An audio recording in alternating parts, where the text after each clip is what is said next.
Jai Hind students. Today we will start our new chapter Solid State.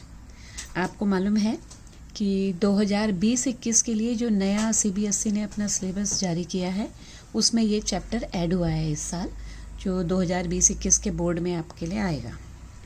तो इस chapter को लेते हैं अभी। आपने बच्चों, you are well aware of the fact that matter is found in mainly 3 states: solid, liquid and gas. The solids are the substance which have definite volume and definite shape. ये आप पढ़ते आ रहे हैं अपने 6, 7, 8, 9 में, तो इस चैप्टर में डिटेल ही है। थोड़ा सा आपने उसकी प्रॉपर्टीज़ भी अच्छी तरह पढ़ी हैं सॉलिड, लिक्विड, गैस की। One of the important property is they have definite volume and shape.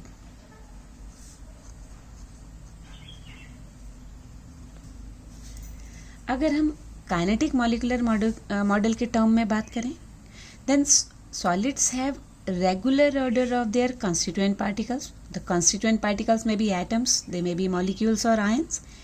These particles are held together by fairly strong forces. Therefore, they are present at fixed position. Okay? Then the properties of the solid not only depend upon the nature of the constituent, but also on their arrangement and types of forces which hold the constituent particle together in a tightly packed arrangement. Means the property of the solid not only depend upon the nature of the constituent particles, they also depend on the force which act in between them. Second, the solids are rigid. Solids are rigid and maintain their own shape when subjected to outside force. Whereas अगर हम देखें तो the liquids and gases, they change their shapes in response to outside forces. Therefore, liquids and gases are termed as fluids. Fluids. Fluids means they have the property of fluidity. What is fluidity? Fluidity means tendency to flow or ability to flow. जब भी जिस container में जैसे रखे जाते हैं, flow करने लग जाते हैं. That's why they attain the shape of the container. So, the rigidity of the solid is because of their constituent particles have fixed position and they can oscillate about their main position. जो उनके बीच में जो inter particle force of attraction है वो इतना strong है कि they can not leave their position, they can only oscillate about their main position. Okay, these definite volume, definite shape, rigidity, they are the important properties of the solids. Whereas liquids and gases have fluidity, they show the property of fluidity. कुछ general characteristic feature हैं जो कि हमें इसमें आगे chapter में help करेंगे, जो हमें ज़रूरी हैं जानने, पहले उनको देखेंगे. तो जनरल कैरेक्टरिस्टिक्स सॉलिड के,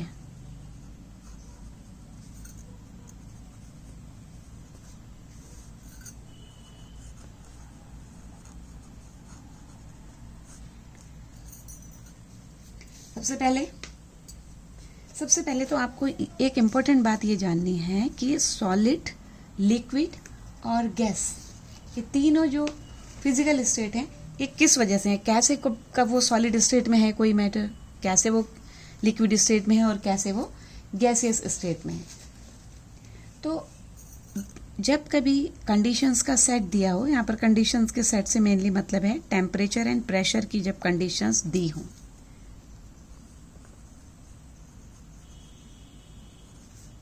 टेम्परेचर एंड प्रेशर की जब कंडीशन दी हो, तो under a given set of conditions of temperature and pressure, the most stable state of a substance depend upon the net effect of the two. तो पहला है intermolecular forces.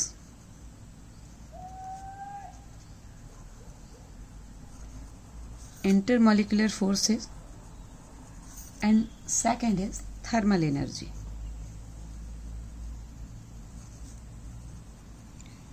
कोई matter किस state में है, सॉलिड में है, लिक्विड में है या गैस में है, वो इन दोनों की कंपटीशन किसका ज़्यादा है, कौन ज़्यादा हैवी भारी पड़ रहा है एक दूसरे पर, इस पर डिपेंड करेगा, intermolecular forces and thermal energy पर। क्या करता है intermolecular force? This intermolecular force tend to keep the constituent particles that are atoms, ions और molecules closer, where the thermal energy tends to keep them apart by making them move faster. ये उनको पास लाने की कोशिश करेगा और ये इनको थर्मल एनर्जी अगर प्रोवाइड करे जाए तो ये उनको अपनी पोजीशन से वो मूव करने लगते हैं। तो जो कंपटीशन है, the competition between molecular interaction energy due to intermolecular forces and the thermal energy, it determines whether a given substance under a given set of conditions that are temperature and pressure, a gas, a liquid or a solid। इन दोनों के बीच का जो competition है, जो intermolecular forces हैं और जो thermal energy है, इनके बीच का जो कंपटीशन है मीन्स कौन ज़्यादा है, ये डिपेंड करेगा कि कोई जो मैटर है वो सॉलिड स्टेट में है और गैस और अ लिक्विड। क्योंकि हमने देखा भी जो इंटरमॉलिक्यूलर फोर्सेस हैं वो तो इनको बाइंड करेंगे आपस में, और थर्मल एनर्जी उसको मूव करने के लिए, फास्टर मूव के लिए करेगी, फास्टर मूव के लिए एजिटेट करेगी उनको। As a result the intermolecular force keep the constituent so close. कैसे? जब ये इनके बीच में इंटरमॉलिक्यूलर फोर्सेस ऑफ अट्रैक्शन ज़्यादा है तो ये इनको पास लेके आएगा, और अगर थर्मल एनर्जी वाला ज़्यादा है तो ये मूवमेंट ज़्यादा बढ़ाएगा। तो इन दोनों के बीच में किसका कंपटीशन में कौन ज़्यादा तगड़ा है, ये डिपेंड करेगा कि वो सॉलिड स्टेट में है, लिक्विड स्टेट में है या गैसियस स्टेट में है। अगर इंटरमॉलिक्यूलर फोर्सेस ऑफ अट्रैक्शन ज़्यादा हैं between the constituent particles then it is solid, और अगर थोड़ा ज़्यादा है तो थर्मल एनर्जी उससे ज़्यादा है तो लिक्विड, और ये ज़्यादा है तो फिर गैसियस स्टेट में आ जाएगा। तो दो factor in all we can say that the states of matter, solid, liquid और gas, it depends on the competition between the intermolecular forces and the thermal energy। intermolecular forces are the attraction और repulsion between the particles, जो उसके constituent particles हैं, atoms हैं, ions हैं या molecules हैं। and thermal energy means energy possessed by the particles due to temperature। thermal का मतलब ही है जो temperature के कारण जो उसमें energy understood है, temperature है, thermal energy बढ़ेगी, उनमें movement ज़्यादा start हो जाएगा। predominance of intermolecular forces results into change of gases। अगर माना जो आपका इंटरमॉलिक्यूलर फोर्स बढ़ते जा रहा है तो गैस से वो चेंज होगा लिक्विड में और लिक्विड से चेंज होगा सॉलिड में, क्योंकि आपस में जो कंस्टिट्यूएंट पार्टिकल्स के बीच में जो इंटरमॉलिक्यूलर फोर्स लग रहा है वो बढ़ते जा रहा है। इसका मतलब ये मॉलिक्यूल जो है क्लोजर होते जा रहे हैं एक दूसरे के। क्लोजर हो गए तो लिक्विड में चेंज हुआ, और क्लोजर आ गए, कॉम्पैक्ट स्टेट में आ गए तो वो सॉलिड हो गया। predominance of thermal energy, it results into change of solid to liquid। अगर माना थर्मल एनर्जी उनकी बढ़ी है, if temperature rises then क्या होगा, वाइब्रेशंस बढ़ जाएंगे इनके बीच में, सॉलिड लिक्विड में आ जाएगा, और ज़्यादा बढ़ जाएंगे तो ये अपनी बहुत उनके इंटरमॉलिक्यूलर फोर्सेस बहुत ज़्यादा कम हो जाएंगे, तो एक दूसरे का अट्रैक्शन बहुत कम हो जाएगा और दूर दूर बिखर जाएंगे और ये गैसियस स्टेट में आ जाएगा। मीन्स इंटरमॉलिक्यूलर फोर्स बढ़ने से गैस से लिक्विड, लिक्विड से solid, and we increase the thermal energy means on rising temperature solid change into liquid and liquid change into gases। so तो क्या इंपॉर्टेंट, पहले तो हमने ये देख लिया कि किस पर डिपेंड करता है कि कौन सी स्टेट है। अब क्योंकि मेनली हम यहाँ पर फोकस कर रहे हैं सॉलिड स्टेट में, तो अब इसके जनरल कैरेक्टरिस्टिक में पहले आपने देखा अभी कि रिजिड है। रिजिड क्यों है आपने देख लिया, क्योंकि इंटरमॉलिक्यूलर फोर्स ऑफ अट्रैक्शन बहुत ज़्यादा है, and they have definite shape and volume. Second है डेफिनेट वॉल्यूम का मतलब आप समझे होंगे, यानी कि किसी भी कंटेनर में रखे जाएं तो इनका शेप चेंज नहीं होता, ठीक है। जबकि लिक्विड और के केस में क्या होता है, अगर आप जिस कंटेनर में रखेंगे उसी का शेप ले लेगा लेकिन वॉल्यूम वही रहेगा। सपोज आपके पास 1 लीटर मिल्क है, आप उसको ग्लास में रखें, किसी बड़े ग्लास में रखें, किसी जग में रखें, किसी और दूसरे शेप के कंटेनर में रखें, वो शेप तो उसी का ले लेगा लेकिन उसकी क्वांटिटी जो 1 लीटर है वो 1 लीटर ही रहेगी। मीन्स वॉल्यूम डेफिनेट है और शेप चेंज कर लेते हैं। लेकिन सॉलिड के केस में डेफिनेट वॉल्यूम, शेप दोनों चीज़ें सेम है। अब ये आपने अभी तक देख ही लिया कि जो इंटरमॉलिक्यूलर डिस्टेंस है सॉलिड्स में शॉर्ट है और जब वो डिस्टेंस शॉर्ट है इसीलिए क्या है, इंटरमोलिकुलर फोर्सेस ज़्यादा हैं, या हम कह सकते हैं कि इंटरमोलिकुलर फोर्सेस बहुत ज़्यादा हैं इसलिए उनके बीच में डिस्टेंस कम है। अब जो इनके कंस्टिट्यूएंट पार्टिकल हैं, the constituent particles of solid that are atoms, ions और मॉलिक्यूल, जो भी है जो उसका कंस्टिट्यूएंट है, दे हैव फिक्स पोजीशन। अपनी पोजीशन पर ये सिर्फ ऑसिलेट कर सकते हैं, अपनी पोजीशन से इधर उधर ऑसिलेट कर सकते हैं, ठीक है। बहुत ज़्यादा अगर इनके बीच में डिस्टेंस है तो फिर लिक्विड स्टेट में आ जाएगा। तो they have fix position and they can oscillate about their mean positions. They are almost incompressible, क्योंकि बीच में जगह ही नहीं है एटम्स के बीच में या कंस्टिट्यूएंट पार्टिकल्स के बीच में, तो कंप्रेस कैसे होंगे।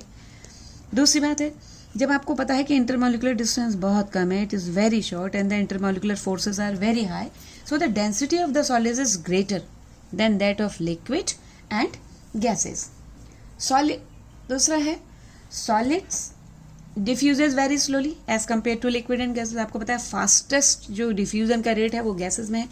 इसका बेस्ट एग्जांपल है, जरा से कहीं आप अगरबत्ती जलती है कमरे में, थोड़ा सा आप कहीं सेंट या परफ्यूम डालते हैं तो पूरे कमरे में, दूसरे कमरे में सब जगह स्मेल आ जाती है। तो फास्टेस्ट रेट है गैस में और जो स्लोएस्ट रेट है वो है सॉलिड में। अब हम देखेंगे कि क्लासिफिकेशन सॉलिड का। Mainly solids are of two type. First one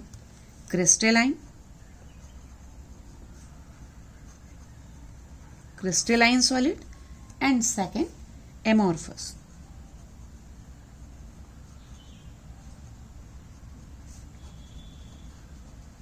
Amorphous solid दो तरह के हैं। ये कैसे, इनका जो क्लासिफिकेशन है किस पर बेस है, on the basis of nature of order present in the arrangement of constituent particle. जो कंस्टिट्यूएंट पार्टिकल्स हैं, कंस्टिट्यूएंट पार्टिकल्स का कैसा अरेंजमेंट है, किस ऑर्डर में वो अरेंज है, they are classified on the basis of their arrangement of the constituent particle, on the order of arrangement of the constituent particle into crystalline solid and amorphous solid. तो what are crystalline solid? Crystalline solid में जो constituent particles हैं they are arrange in a definite order and the और second important thing is they are in a long chain, long range order. जो constituent particle हैं उनका arrangement एक fix तो है ही, एक प्रॉपर ऑर्डर है उनके अरेंजमेंट का, और जो उनका रेंज है वो भी लंबा है, काफ़ी लंबी लंबी चेन्स हैं उनकी, प्रॉपरली अरेंज हैं जो chains. So the constituent particle, the substance whose constituent particles, again they may be constituent particle, may be atoms, ion or molecule. They are arranged in a definite geometrical pattern in 3-dimensional space. X ray diffraction studies से ये बात सामने आई, ठीक। दूसरा है कि long range order, ये इंपॉर्टेंट है क्योंकि यही बात इनको एमोर्फस सॉलिड से अलग करती है। इनका जो लॉन्ग रेंज ऑर्डर का मतलब है, it means that in crystalline solid there is a regular pattern or we can say regular arrangement of particle which repeats itself periodically over the entire crystal. लंबी लंबी जो चेन है वो ही अपने को रिपीट करती हैं, तो एक फिक्स अरेंजमेंट है, एक फिक्स ऑर्डर है। In fact we can say that a large number of small crystal, जो एक क्रिस्टलाइन सॉलिड है, जो छोटे छोटे क्रिस्टल अपने को कहते, जो लॉन्ग रेंज ऑर्डर है वो छोटे छोटे क्रिस्टल्स बने और छोटे छोटे क्रिस्टल से एक तरह से कहा जाए कि वो अपने को रिपीट कर रहे हैं एक डेफिनेट ज्योमेट्रिकल शेप में। जनरली जो सब्सटेंस हैं, जैसे एलिमेंट्स हैं, कंपाउंड्स हैं, ये सब क्रिस्टलाइन सॉलिड बनाते हैं। एलिमेंट्स हैं जैसे कॉपर है, सिल्वर है, आयरन है, सल्फर, फॉस्फोरस, ये एलिमेंट्स है क्रिस्टलाइन सॉलिड बनाते हैं।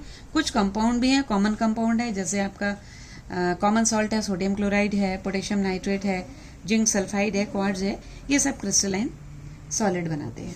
तो सबसे इम्पोर्टेंट चीज़ आपने देखी कि जो मॉलिक्यूल्स हैं वो एक फिक्स्ड अरेंजमेंट है, एक रेगुलर अरेंजमेंट है। दूसरा आपने देखा इसमें कि इनकी लॉन्ग रेंज ऑर्डर है।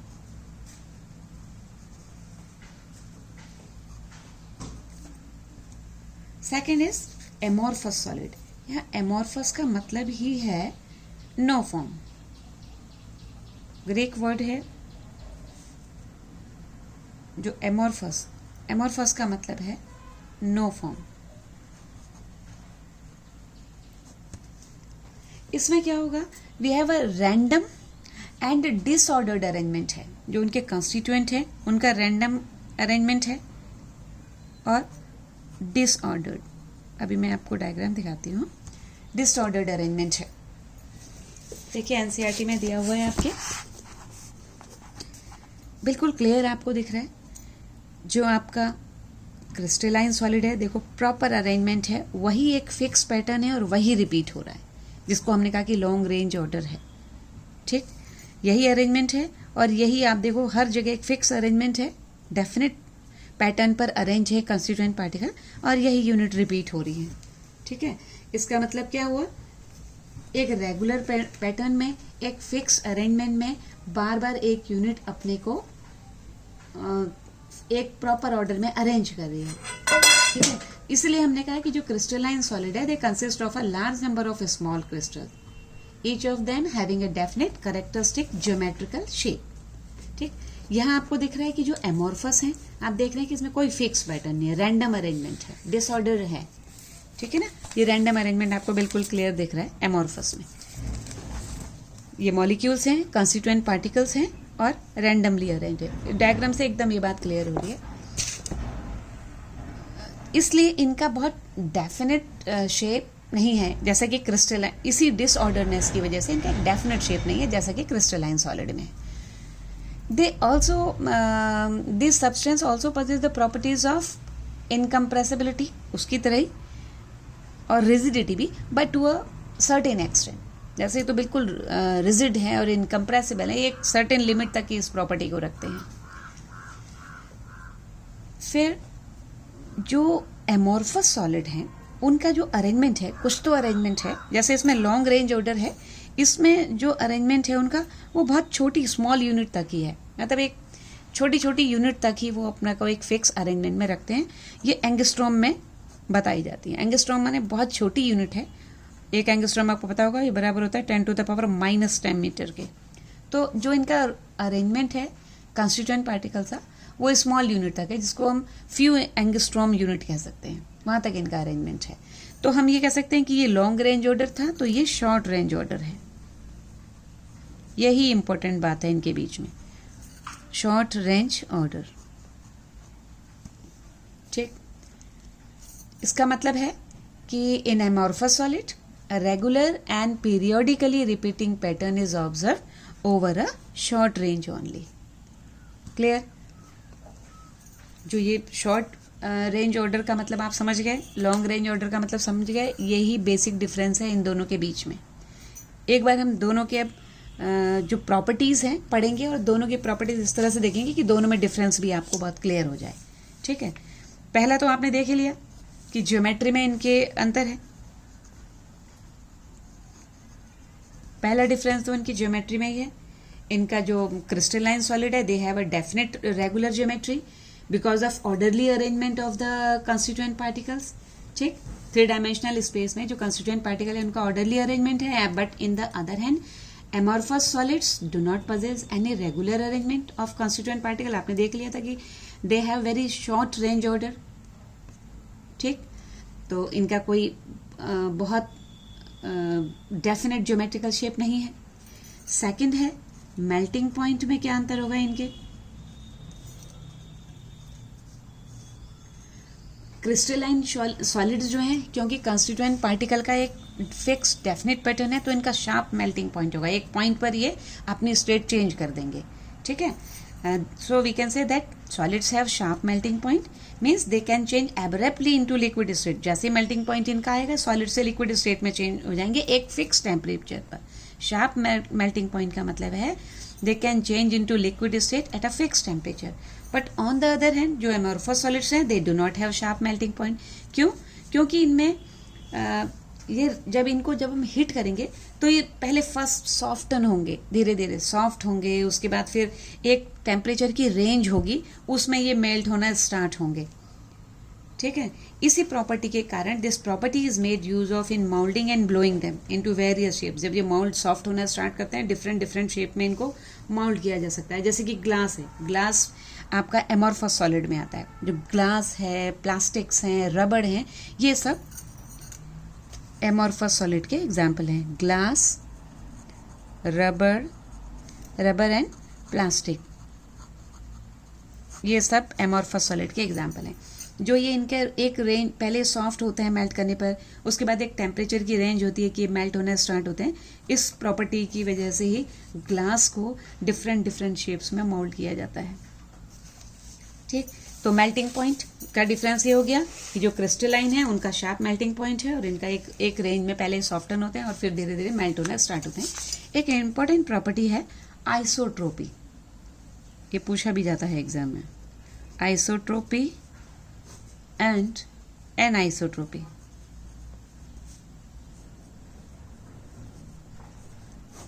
क्या है आइसोट्रोपी और एनाइसोट्रोपी?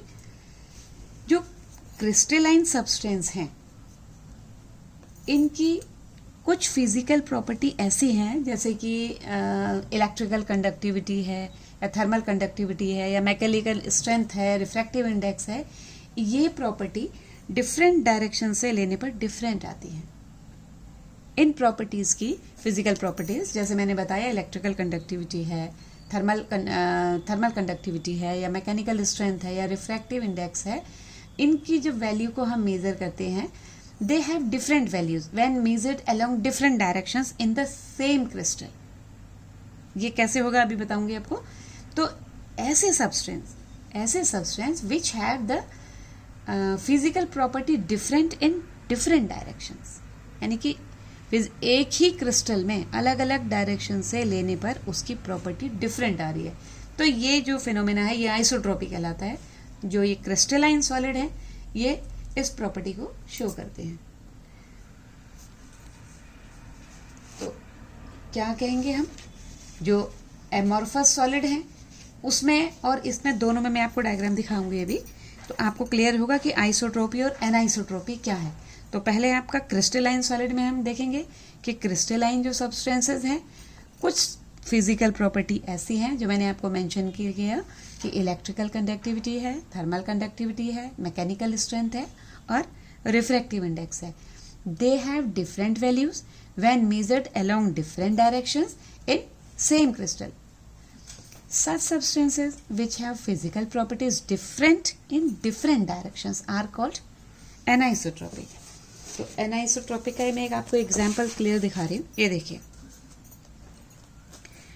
आपने देखा कि ये क्रिस्टल है, इस तरह से इनके कंस्टिट्यूएंट पार्टिकल का एक फिक्स अरेंजमेंट है। ये कंस्टिट्यूएंट पार्टिकल इसमें दो टाइप के आपको दिखा रखे हैं, एक ब्लू और एक ये हॉलो स्फीयर से।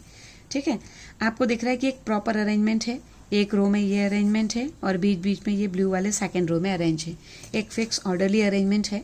अब इस क्रिस्टल की अगर हम इन फिजिकल प्रॉपर्टी को लेते हैं तो अगर इस डायरेक्शन में हम प्रॉपर्टी ले रहे हैं, ए बी डायरेक्शन में हमने प्रॉपर्टी मेजर की या सी डी डायरेक्शन में हमने प्रॉपर्टी मेजर की, दोनों में डिफरेंट वैल्यू आ रही है। इसी डिफरेंट वैल्यू आने को ही हम एनाइसोट्रोपी कह रहे हैं। क्या है इसमें, जब आप ए बी डायरेक्शन में प्रॉपर्टी को मेजर कर रहे हैं तो आपको क्लियर दिख रहा है कि सेम टाइप के कंस्टिट्यूएंट पार्टिकल आ रहे हैं, यानी कि सेम टाइप के कंस्टिट्यूएंट पार्टिकल की प्रॉपर्टी मेजर हो रही है।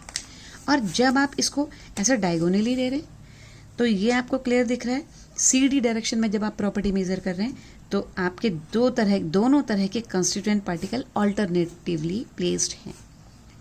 इसीलिए जब आप ए बी डायरेक्शन में ले रहे हैं और जब आप सी डी डायरेक्शन में ले रहे हैं, क्योंकि आपको पता है कि हमने अभी पढ़ा थोड़ी देर पहले कि जो सॉलिड्स हैं, जो सॉलिड्स हैं, या अभी हम पर्टिकुलर बात कर रहे हैं क्रिस्टलाइन सॉलिड की, उनकी प्रॉपर्टी डिपेंड करती है सॉलिड्स की, उनके कंस्टिट्यूएंट पार्टिकल्स के नेचर पर भी डिपेंड करती है, उनकी स्टेट पर तो डिपेंड करती है, inter particular forces of attraction पर तो करती है, उनके कंस्टिट्यूएंट पार्टिकल के नेचर पर भी डिपेंड करती है। तो आपको क्लियर दिख रहा है जब ए बी डायरेक्शन में सेम पार्टिकल हैं और सी डी डायरेक्शन में जो कंस्टिट्यूएंट पार्टिकल्स हैं वो अल्टरनेट आ रहे हैं, तो इन फिजिकल प्रॉपर्टी का जो मेजरमेंट हम करते हैं तो उनकी डिफरेंट वैल्यू आती है। यही एनाइसोट्रोपी है, ये क्रिस्टलाइन सॉलिड्स में होती है। ठीक है, on the other hand amorphous solid में अभी आपने देखा एमॉर्फस सॉलिड में कोई क्लियर इनका वो नहीं था, एक फिक्स अरेंजमेंट नहीं है। तो एमॉर्फस सब्सटेंस है physical property same in all direction, क्योंकि इसमें रैंडम है, डिसऑर्डरली अरेंजमेंट है, तो कहीं से भी आप मेजर करेंगे तो दोनों तरह के कंस्टिट्यूएंट पार्टिकल आएंगे। किसी भी डायरेक्शन से आपके मेजर करने पर दोनों तरह के कंस्टिट्यूएंट पार्टिकल आएंगे, तो इनका सब डायरेक्शन में इनकी फिजिकल प्रॉपर्टी सेम होगी। तो इसलिए जो एमॉर्फस सॉलिड हैं वो आइसोट्रोपिक हैं। लिक्विड और गैस भी आइसोट्रोपिक हैं बच्चों, इनमें भी इनका जो रैंडम अरेंजमेंट होता है, डिसऑर्डरली अरेंजमेंट होता है, उतना क्रिस्टलाइन सॉलिड की तरह फिक्स अरेंजमेंट नहीं है। सेकंड, नेक्स्ट है, फोर्थ है क्लीवेज। क्लीवेज, ठीक। अगर हम क्रिस्टलाइन सॉलिड को क्लीव करें, ब्रेक करें इनको, तो जो क्रिस्टलाइन सॉलिड हैं वो तो बिल्कुल, अगर किसी शार्प टूल से या नाइफ से हम इनको काटें तो एकदम प्लेन सरफेस के रूप में ऐसे कट के मिलते हैं, ठीक। और जबकि एमॉर्फस जो है, अगर हम इनको काटें कहीं से ऐसे, तो ये एकदम प्लेन स्मूथ सरफेस नहीं आएगी इनकी। बस ये डिफरेंस है इनके उसमें। ये भी इनका प्रॉपर्टी जो है इनके फिक्स अरेंजमेंट के ही कारण है। तो आपने देखा कि क्रिस्टलाइन और एमॉर्फस सॉलिड में क्या अंतर है। एक बार से सम अप करते हैं। जो क्रिस्टलाइन सॉलिड है इनका डेफिनेट कैरेक्टरिस्टिक शेप है, जबकि एमॉर्फस का इरेगुलर शेप है। क्रिस्टलाइन सॉलिड में they have regular arrangement of the constituent particle and they are said to exhibit long range order, whereas they do not have any regular arrangement of the constituent particle, or we can say that they may have short range order. Melting point, इनका sharp melting point है, इनका एक sharp melting point नहीं है, gradually soften होता है over a range of temperature. Cleavage property है, cleavage property अभी बताया मैंने, when cut with a sharp edge tool they split into 2 pieces, और बिल्कुल प्लेन सरफेस उनकी होती है, जो 2 पीसेस मिलते हैं उनको। और जब हम इनको कट करते हैं किसी शार्प एज टूल से या नाइफ से, तो इरेगुलर सरफेस के हमें पीसेस मिलेंगे, ठीक। दूसरा भी देखा आपने, जो क्रिस्टलाइन सॉलिड है एनाइसोट्रोपिक है, they have different physical properties in different direction. ये आइसोट्रोपिक है, means have the same physical properties in all direction. ये ट्रू सॉलिड कहलाएंगे। जो क्रिस्टलाइन सॉलिड है दे आर ट्रू सॉलिड, ये स्यूडो सॉलिड कहलाते हैं। इनको सुपर कूल्ड लिक्विड भी कहा जाता है, जैसे ग्लास।